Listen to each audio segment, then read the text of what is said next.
આવ્યો હતો। રાવપુરા પોલીસ મથકમાં પીડિતાએ આપેલી ફરિયાદ મુજબ તે વર્ષ 2021 થી 2025 સુધીમાં હાર્દિક સિદ્ધરાજભાઈ મેરના સંપર્કમાં હતા। તેઓ ટ્રાન્સજેન્ડર હતા, જેઓ હાર્દિક મેર સાથે લિવ ઇન રિલેશનશિપમાં રહેતા હતા।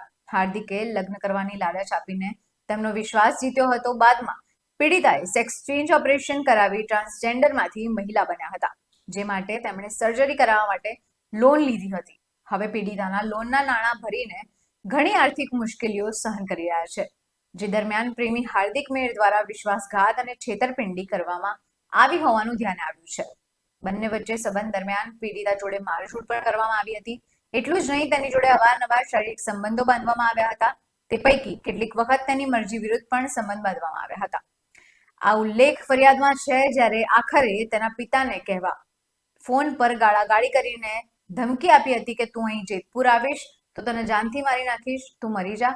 આખરે ઉપરોક્ત મામલે પ્રેમી હાર્દિક સિદ્ધરાજભાઈ મેર અને ગીતાબેન મેર રાજકોટનાઓએ વિરુદ્ધ transgender person protection of rights સહિતની કલમો હેઠળ રાવપુરા પોલીસ મથકમાં ફરિયાદ નોંધાવવામાં આવી છે, જે બાદ પોલીસે વધુ તપાસ હાથ ધરી હતી।